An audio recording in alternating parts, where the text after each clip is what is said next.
Buenas tardes, buenas noches. Muchas gracias por acompañarnos de vuelta aquí en otro programa de En Confianza.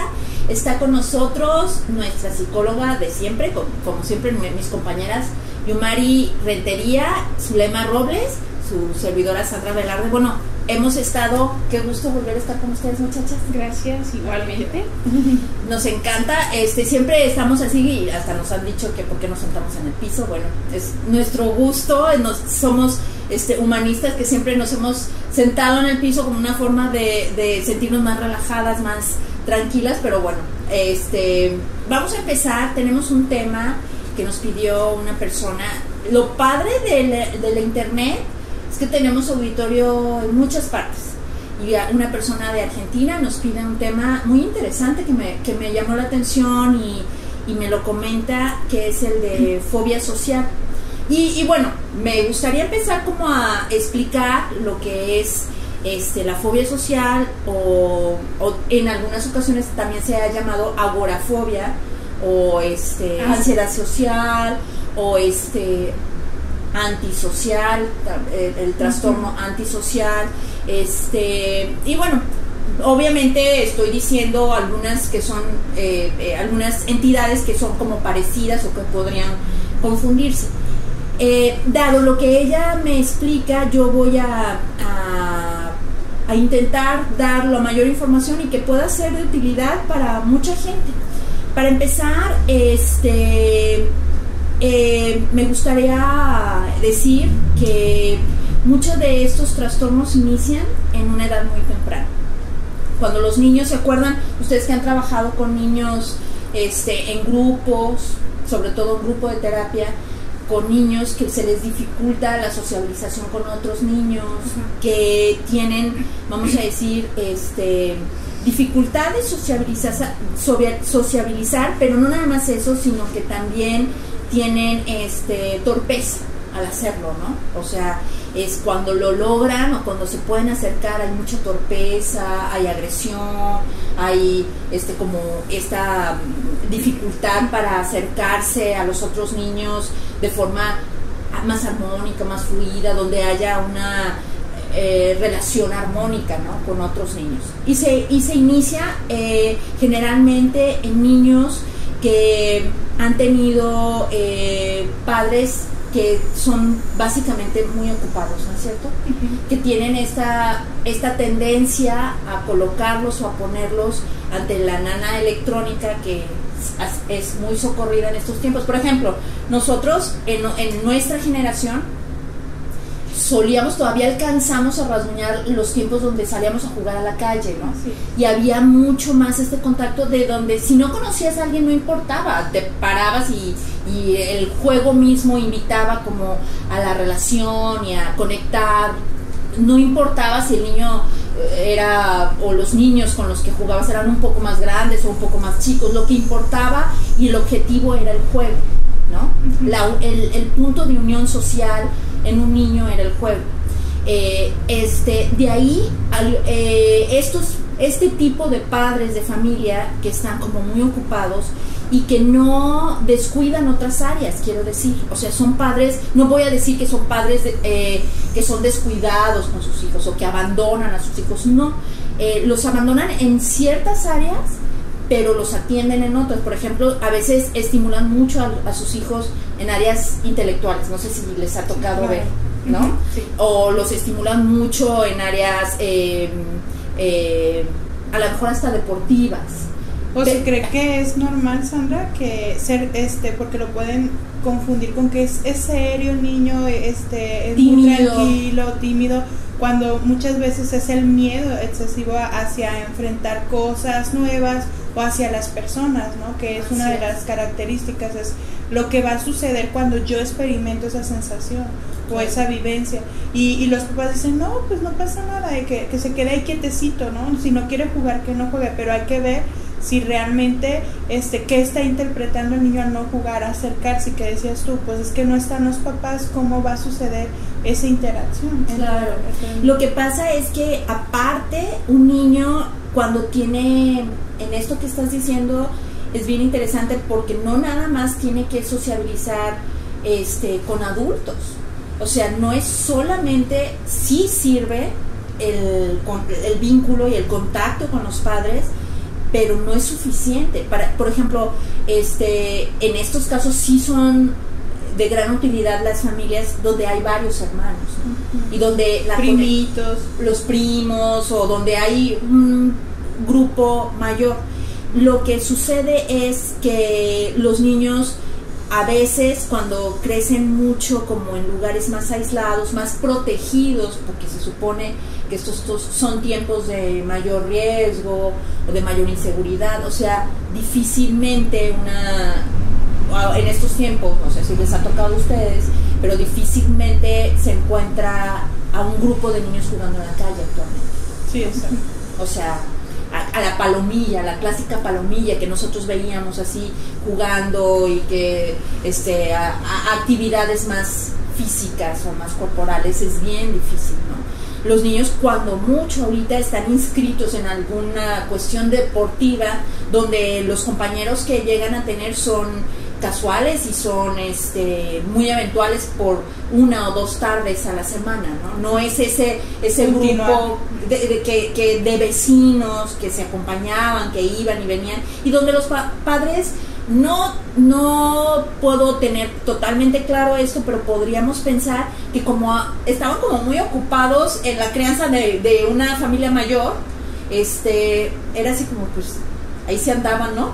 No es cierto que los niños crecían un poco ahí sueltos, y entonces como Dios les dio a entender, bendito sea Dios, y les dio a entender muy bien, porque de esa forma de darse a entender generaban todos los recursos. Así es. Y generaban estas formas de salir adelante, y de no hay balón, o sea, poncho el balón pues así, o hacemos una bola con trapo, o sea, 1000 cosas, ¿no? Había 1000 formas. La cuestión, vuelvo a insistir, era el juego.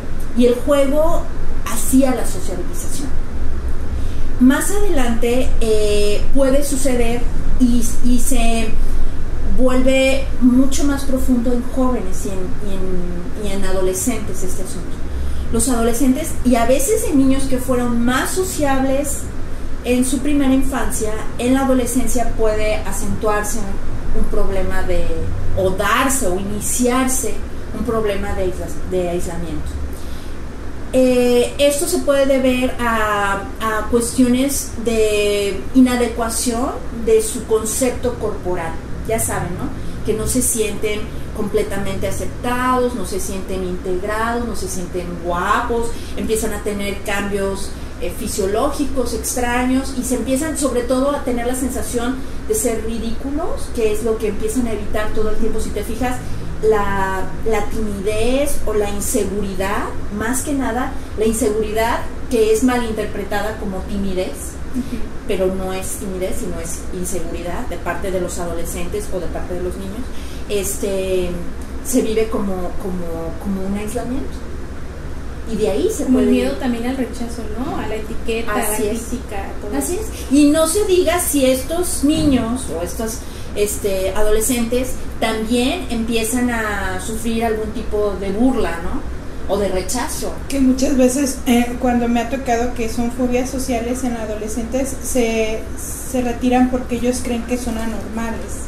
Sí, empiezan a desarrollar un pensamiento sobre, es que yo algo soy diferente a los demás.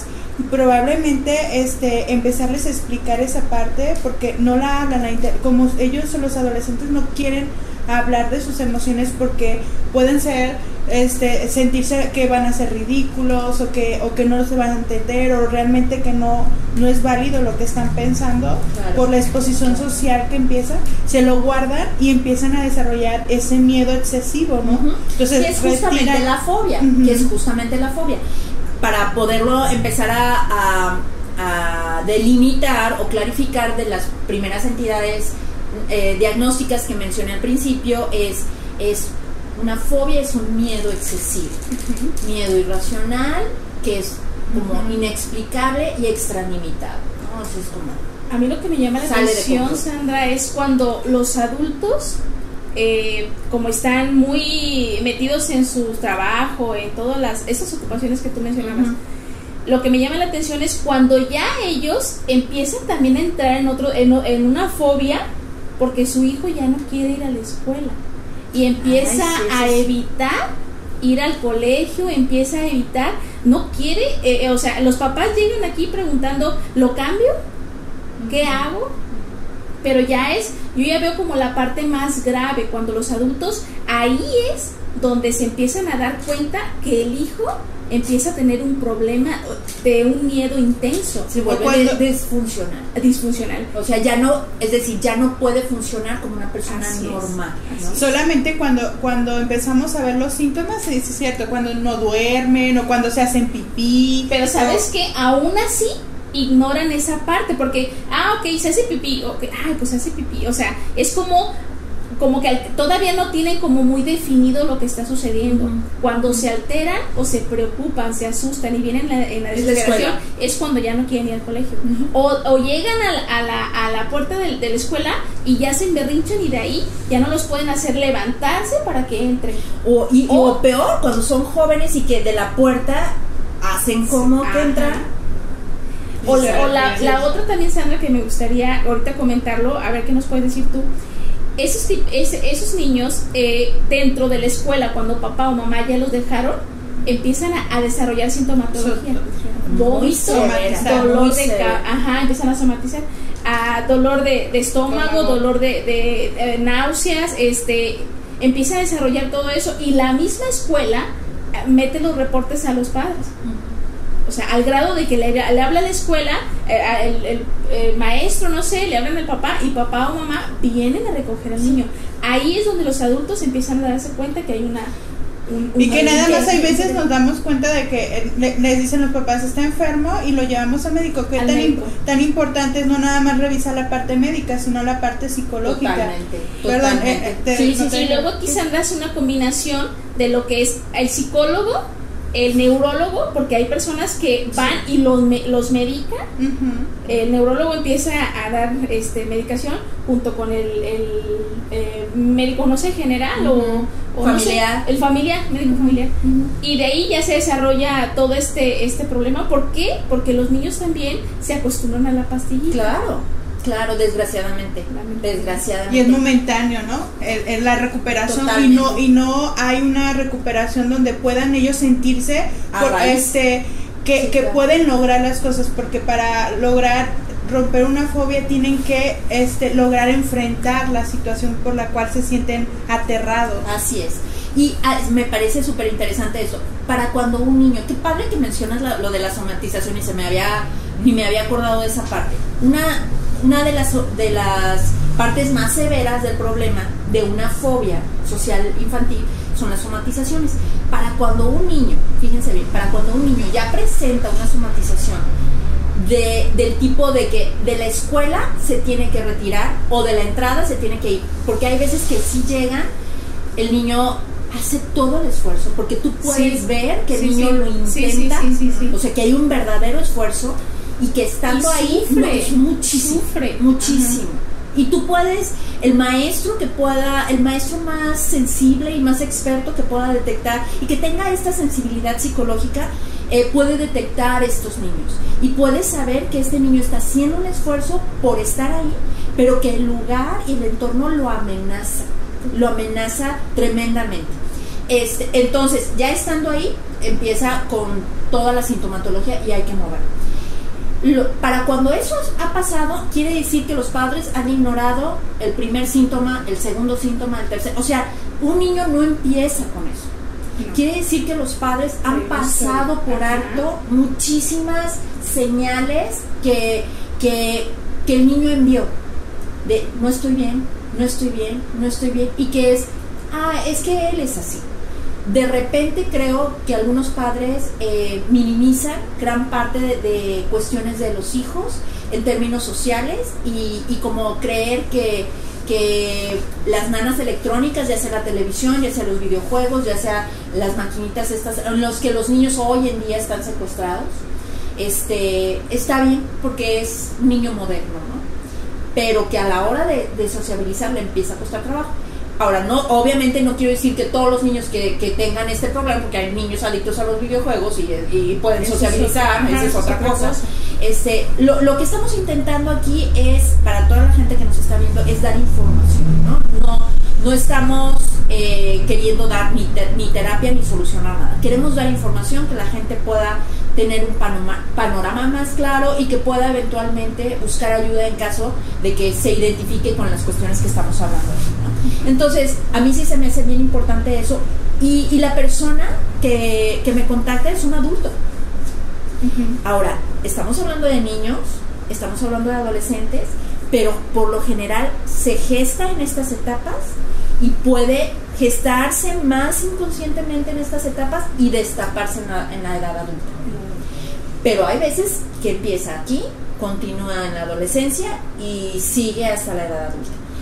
Eso no tiene mucho que ver. De todas maneras puede ser en la vida adulta muy intensa.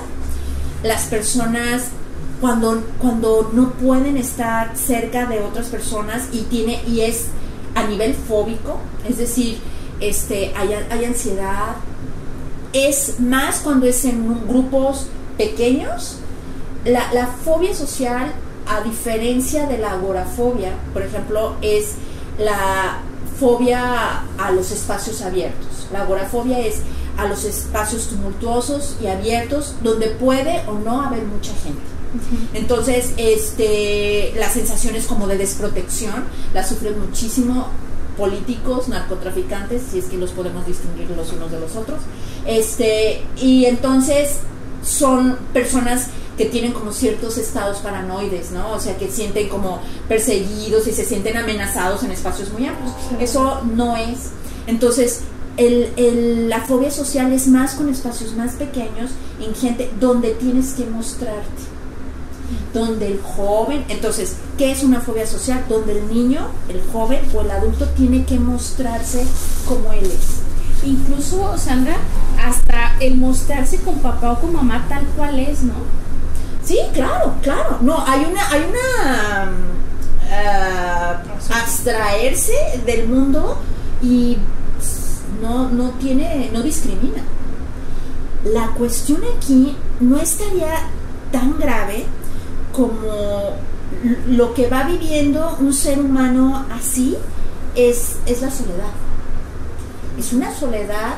Yo siempre he dicho y me gusta citar a Octavio Paz, que decía una frase que dice: todos estamos profundamente solos. Y yo creo que sí, aun cuando tengamos una pareja, aun cuando tengamos una familia, aun cuando tengamos hijos, yo creo que la vida se va viviendo muy individualmente y vamos haciendo nuestras luchas muy por nuestra cuenta, ¿no es cierto? O sea, y que sí nos acompañamos en algunos episodios de nuestra vida con determinados tipos de personas que hemos elegido, pero sí creo que las vivimos muy, muy en lo personal. Pero este tipo de soledad es tremendamente angustiante. Es como es, porque la soledad que se elige es un remanso, pero la soledad inevitable es una cárcel. Es una... no hay salida. Para ellos la sensación es: no tengo salida, no me gusta, no disfruto, no me siento bien estar con la gente. Y por ejemplo, muchas veces la parte inconsciente no se logra detectar. Puede ser como desde un básico rompimiento de la confianza en el mundo y en ti mismo. Es como si hubiera una desconexión. Cuando los seres humanos nacemos, venimos como con un estuche, aparte de biológico y fisiológico, venimos con un estuche psicológico diseñado perfecto, así como para que usted abres el instructivo y venga, usted use su confianza así, usted la autonomía, así, usted use su independencia de esta forma y le funciona mejor. Haz de cuenta, ¿no? Bien, venimos con todo, nuestra autoestima, nuestra seguridad, nuestras habilidades, nuestros recursos. Sin embargo, y viene la confianza, que se llama confianza básica. Es decir, un ser humano al venir al mundo viene con confianza básica. Y viene, confía en básico y en automático, voy a decir, en la madre. Nuestra primer confianza es, ella nos va a cuidar. Entonces un bebé nace y está tranquilo. No está así como, por favor, no. Él está así. Conforme va pasando el tiempo y las experiencias que cada ser humano va viviendo en el transcurso de su vida, va teniendo rompimientos y heridas y colapsos y conflictos, que en muchas ocasiones hay gente que continúa. Cuando esa gente, por ejemplo, muchachas, que a veces dicen, yo confío en la gente hasta que me demuestren lo contrario, ¿no? Esas gentes de alguna manera tienen su confianza básica todavía intacta, ¿no? O sea, tuvieron un trato respetable, decente de parte de la madre o del padre, le brindaron más o menos, y digo más o menos, y respetable y decente porque el 99.9999 de los padres no sabe cómo, ¿no? Entonces dan a los hijos un poco intuitivamente e instintivamente lo que pueden para que esos niños crezcan y estén lo mejor posible, pero muchas veces no saben y estropean la confianza y estropean la autoestima y estropean la libertad y la espontaneidad de sus hijos casi sin darse cuenta. Yo estoy segura que ellos no se sientan y dicen, ¿cómo me friego a este, no? O sea, ellos se los friegan o nos friegan, o fregan, ¿no? Sin darnos cuenta, ¿no? Sin saber que estamos dañando, por ignorancia, por desconocimiento de qué es lo mejor. Y a veces, aunque lo sepamos, el momento nos gana, o las heridas que traen los mismos padres hacen que no actúen tan correctamente con sus hijos, ¿no? Pero para aterrizar de vuelta es, ellos, las personas que tienen fobia social, básicamente lo que tienen es la confianza se rompe. Ahora, cuando se da el caso, Sandra, como en niños de 9 años, 10 años, que es donde se fortalece lo que es la autonomía y, o sea, hasta cierto punto pudiéramos hablar que sería normal. Sí, cuando ellos van entrando a esa etapa de crecimiento, de autonomía, autoeficacia, esa confianza en sí mismos, y se llega a ese desequilibrio, en esa etapa puede ser así, ¿no? O sea, como normal, porque está en el afianzarse ya hacia lo que un acompañamiento de mamá y papá para que pueda fortalecer su confianza. O como lo que decía ella, de sí mismo, ¿no? Sí, como el conocimiento. Y en el caso de un adulto, como dices tú, me vino a la mente cuando dices, se rompe esa confianza, es por alguna razón está así, y necesita más que acudir a la fobia social, es qué le pasó para que se rompiera esa parte. Y de ahí es donde pasa la parte psicológica, analizar, porque muchas veces es, quiero que me ayudes a quitarme ese miedo. Claro. Sin embargo viene un trasfondo de por qué se rompió esa confianza, y el adulto tiene que analizar y hacer una introspección de qué lo está pasando, de dónde vienen las experiencias que tuvo que vivir desde chico, o en qué momento desarrolló esa fobia social. Y en un niño, Sandra, por ejemplo, o en un adolescente, en un adulto lo puede ver, pero un niño estamos todavía súper en buen tiempo. Fíjate qué buena pregunta, súper en buen tiempo, porque todavía está en la cuestión, porque un adulto puede ni tener padres o ya no importa. En un adulto, las cuestiones que nosotros tenemos de heridas viejas y que se aparecen en la vida adulta, ya no nos sirven nuestros padres para resolver. No tenemos para nada. Ya me toca. Pueden estar vivos o muertos tus padres, no importa. ya tienes que resolverlo tú. O sea, tienes que subsanar la herida tú solo. Pero cuando es niño, por lo general todavía viven con los papás y todavía están con los papás, y entonces podemos, ojalá, penetrar en la conciencia de los padres y hacerles entender cuál es el problema. Fíjense, me gustaría empezar y hasta lanzar la pregunta a la gente, y a lo mejor luego nos contestarían después por Facebook o por correo.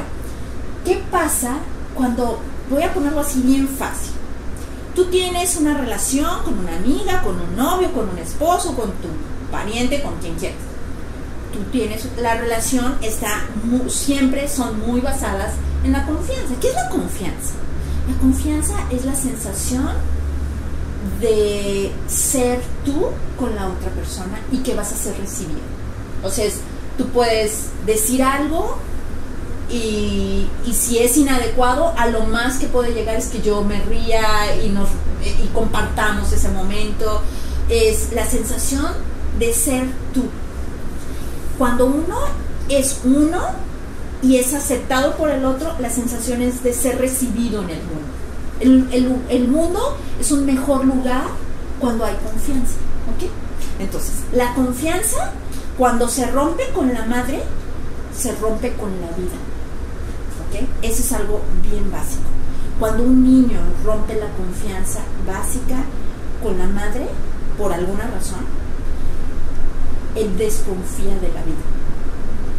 Es como, la vida me suelta, me deja caer, entonces tengo yo que valerme por mí mismo. Entonces, ¿qué pasa con una persona que tú confiaste un día y por la razón que sea ya no puedes confiar? ¿Qué pasa? ¿Qué pasaría, por ejemplo, con ustedes? Piensen en ustedes mismas. ¿Qué pasaría?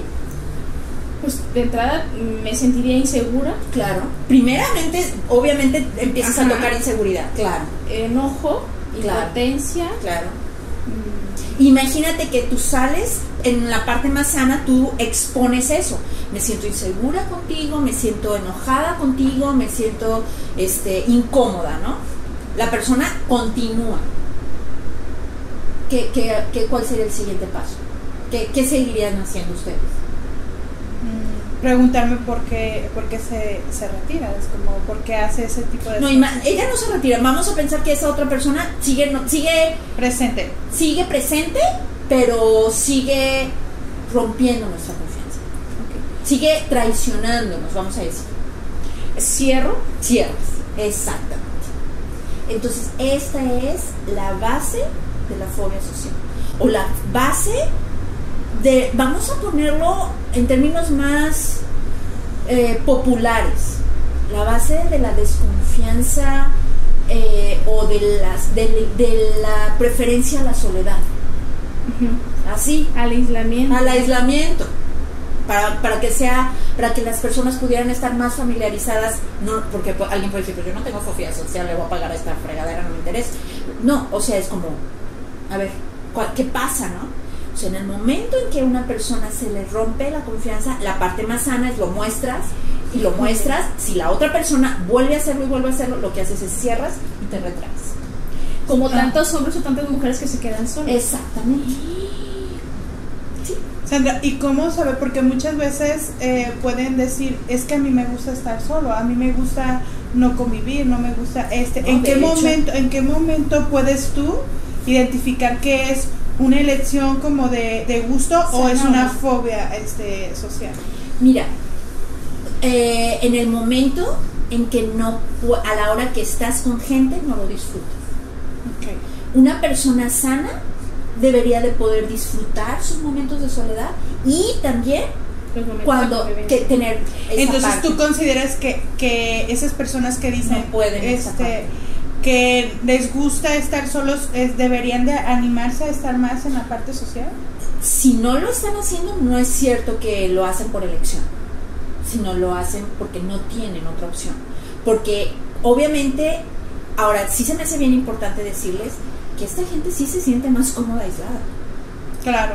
Sí. Claro, obviamente, porque la gente y lo que ellos interpretan de la gente hacia ellos, exacto, es como, me siento es, ¿qué están pensando ellos en mí? Ajá. Y no me puedo exponer, claro, ellos están pensando y están incómodos. Por lo general ellos piensan algo inadecuado de mí.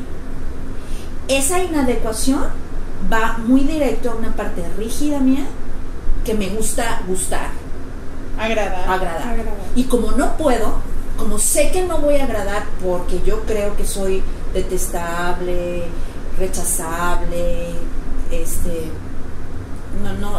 no padre, entonces mejor me retiro, porque no soporto sentir lo que ellos creen de mí, aunque puede ser que ni lo estén viviendo, las otras personas puede ser que ni lo estén pensando, pero lo que pasa es que yo tengo la confianza, yo tengo el vínculo entre mí y el mundo roto.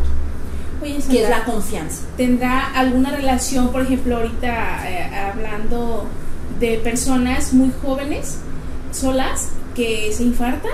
Uh-huh. ¿Tendrá alguna relación tener, por ejemplo, esa tristeza hacia la soledad, viniendo de toda esta problemática en cuestión de que puedan ocasionarles infartos a una edad muy joven?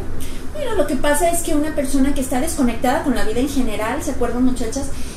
Cuando revisamos algunas de las caracterologías, las personas que tienen desconexión o pocos intereses, por lo general, lo hermoso de estar contigo, es lo que tú me das, lo que tú me das. Si lo que Dani nos da allá atrás de la cámara, ¿no? Y eso, si yo estuviera sola, pues me privo de eso. Y entonces la vida no tiene el ingrediente que tú me das, y no tiene el ingrediente que tú me das, y no tiene el ingrediente que Dani me da. Entonces te vas empobreciendo. Y una persona que tiene pocos vínculos vitales o sociales, se va empobreciendo. Es más fácil que somatices y tengas una enfermedad y tengas cualquier cosa. Entonces sí, puedes morirte de cualquier cosa, ¿no? Okay. Nada más, como me gustaría hacer un énfasis en algo. La confianza es como una especie, sobre todo hablando de confianza básica, es como una especie de puente entre uno mismo y el mundo. Cuando ese puente se ha roto,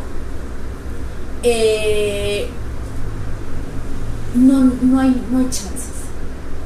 La soledad es inevitable, el dolor se vive a solas, se vive con desesperanza, se vive con mucho desaliento y con una sensación de no hay salida. Es la desesperanza y la sensación de que nadie me entiende. Y ciertamente nadie entiende a ese tipo de personas tan claramente. Porque es así como, ay, pues ven, ay, pues sal, ay, pues habla, ay, ve. De hecho, ese es uno de los primeros errores de los padres, ¿no? Ven a un hijo muy aislado también y empiezan a exponerlo mucho a gente, ¿no? Entonces, o a otros niños, y los exponen de una manera agresiva y ansiosa, porque los padres están ansiosos por lo que están viviendo. Ellos no soportan un hijo así. Estamos hasta en un sienten tiempo que los asfixian. Sí, estamos en un tiempo que estamos queriendo hijos perfectos. Hay que mandarlo a la escuela perfecta para que saque la calificación perfecta, para que logren la carrera perfecta, para que sean exitosos. Entonces tú fantaseas con un hijo. Cuando tú andabas pateando el bote en la calle y en la banqueta con los vecinos, te aseguro que tu papá y tu mamá no pensaban que fueras perfecto. No había ese peso de esa expectativa enorme, ¿no? Y ahora sí. En los niños está este peso.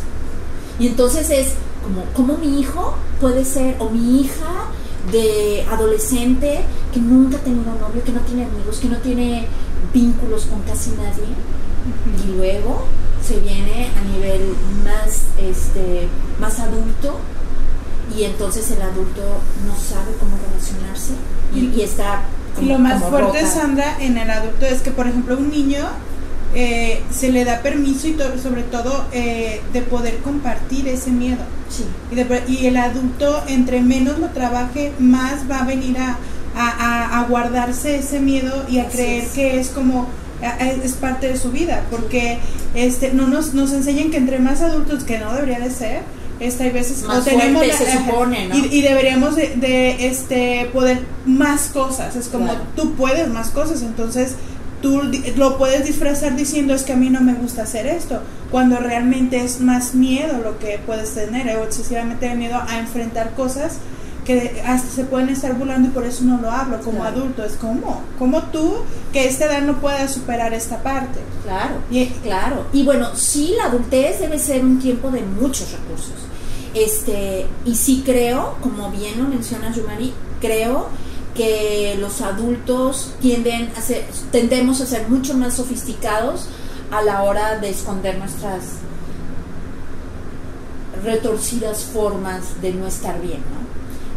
Sofisticadamente ocultamos y los demás están mal, yo estoy bien, o sea, ellos, y muchos de estas personas con aislamiento social o más extremo, fobia social, tienden a ser personas que desprecian a los demás, ¿no? Son todos tontos, o son todos banales, o son todos enfocados al dinero, enfocados a la superficialidad. Entonces yo no. Entonces aislamiento para poder justificar no ante la gente, sino ante ellos mismos lo que o disfrazar el miedo también.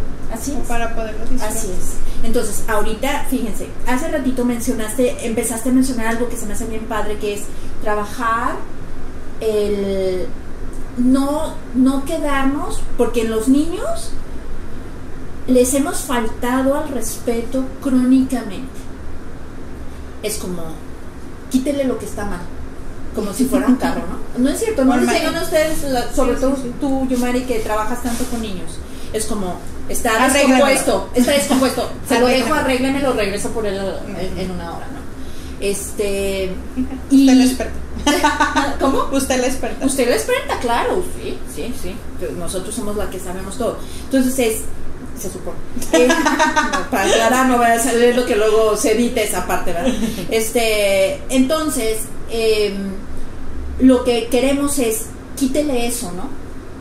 Quítele eso que me estorba, que me molesta, que me lastima y que me hace pensar que yo no soy buen padre. Y en poco, no, de preferencia, porque cuesta caro. Entonces, de ahí surge que hemos faltado al respeto. No vamos hacia la etiología, o sea, la causa del problema, ¿no? Hacia cuál es la causa de este problema. Hay que quitar, mira, a ver, acércate, mira, haz esto, o sea, muy a nivel conductual, que la conducta cambie. No. Lo que queremos hacer es, ¿qué está atrás de eso? ¿Qué hay atrás de un niño aislado? Casi siempre son estados de inadecuación. Yo no estoy bien. Me siento anormal. Sí. Siento que no puedo. La gente que no se acerca siempre siente que no está bien ella. Hay gente que puede pasar por arrogante, por prepotente, por agresiva, y en realidad lo que pasa es que se sienten menos y sienten que no pueden. Normalmente una persona con confianza en ella misma, con independencia, con seguridad, con buena estima hacia ella misma, puede hablar con la persona que casualmente le tocó a un lado en un camión, puede preguntar, puede querer ayudar, o sea, acercarse de la nada. No tiene problema en acercarse a alguien, en dejarse tocar, en tocar a la otra persona, aunque no los conozca. Finalmente, vuelvo a decir, el contacto físico entre humanos es siempre y debe ser siempre cargado de placer. Estamos torcidos y entonces me cuesta mucho trabajo acercarme y que nos toquen, pero el contacto humano debería, no importa con quién, debería estar cargado. Y cuando digo de placer no estoy hablando de placer sexual, porque luego la gente se puede ir por ese lado. Es de placer como el placer de vivir, ¿no? Es hermoso Las personas con fobia social rompieron el puente de la confianza, se sienten aislados, deben encontrar la fuente. ¿Cuál fue? ¿En qué momento? Como alguna vez hace unos minutos decías, ¿en qué momento se rompió la confianza? Que me hizo ¿cuántos momentos? Exactamente. Que me hizo estar conectada con la vida llena de gente. Porque la gente es la vida.